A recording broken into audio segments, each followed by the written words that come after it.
So guys, today we're going to be taking you through the technique and teaching points of a deadlift. The deadlift is a really good exercise for your lower body, and it's a big compound exercise, so it actually works your entire body. It's very commonly done at a gym. Big bang for your back exercise, but has a high risk if not done correctly. So Ryan's going to demonstrate and we're going to take you through the teaching points today. So go ahead and set up there, Ryan.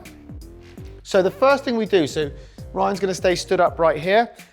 The bar is halfway up his feet, okay? What that means is when he goes ahead and bends his legs to go and grab the bar, his shins should touch as his bum points out. Another mistake that is made often is there's too much extension that goes through the back. So if you could just demonstrate that for me, Ryan, where people get too much of an excessive curve here. So you just want to bring that back a little, then your focus should be as if someone's grabbing your shoulders and pulling you down towards your back pocket. So you're sinking your shoulder blades down towards your back pocket. Then we brace the core. Your focus then is to keep, so bring your head down just a touch there. So that's a neutral spine. Your focus is to keep that there throughout the exercise. Take a pull at the bar a little bit so it takes the slack away. And then the next focus is to push your feet into the ground.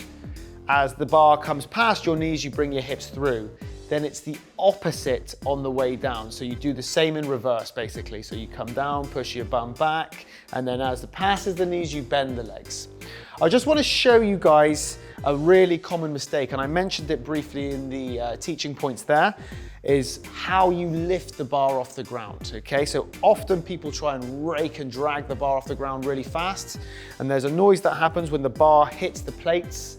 If that's happening, it's very, very likely that you're raking the bar off the ground, which gives you a very high risk of injury then. So if you go ahead and demonstrate that how we don't want it to be done, please, Ryan. Okay, so that sound is made as you lift it, okay? So we want that sound to not be there.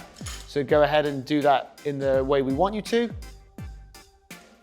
Good, that sound wasn't there. What that means is that Ryan has pulled the bar a little bit, sunk his shoulder blades down and engaged his shoulder muscles, his back muscles, his core muscles. So it's much, much safer when performing the lift. Like I said, the deadlift, straight bar deadlift variation is a fairly complex version of the deadlift, should be worked up towards. There's variations that you can do though, doesn't mean you don't have to deadlift. We've got the trap bar deadlift or the hexagon shaped bar, which you would adopt the same principles technique wise, it's just the hand position is a little different. But we'll also take you through a kettlebell deadlift today as another variation. For those guys who are just starting out in the gym, this is the one I'd recommend for you. The kettlebell's just here and we'll just show you how to do it now. So guys, this is the kettlebell variation of a deadlift, and I would recommend anyone who's brand new to the gym and you're looking to do some deadlifting that this be the variation that you start with. Okay, so we've got Ryan here again, ready to demonstrate the exercise. If I just move this kettlebell back slightly.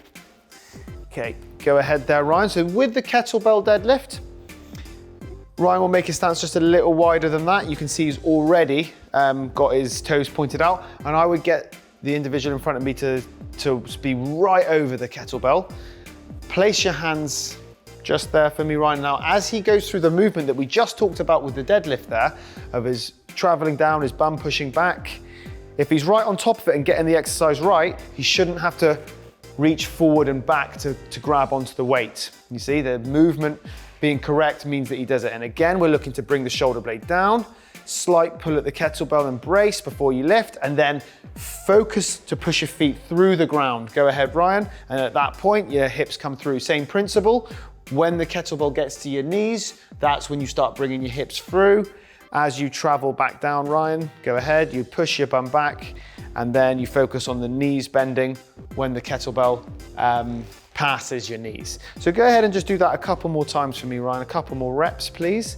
So get that sunk in. And what we're looking for, you notice, go ahead, Ryan. If you notice, the back doesn't really move. Keep doing your reps there. The movement comes from the hips and the knee joint, okay, predominantly. So what we're essentially trying to do is create stability around the spine. So the muscles of the back, the core, the obliques and QL muscles on the sides of your spine there, as well as the shoulders playing a role in stability as well. That'll be fine there, Ryan. So this is what we talk about it being a compound move. It's a really great exercise because it works muscles that need to move in your thigh muscles, your bum muscles, and it works muscles statically to fight against movement. So the muscles of your upper body contract isometrically to restrict movement. The muscles of your lower body create contraction to move from A to B. Thanks very much, guys. I hope you enjoyed that video and that it was useful, and I'll see you guys next time.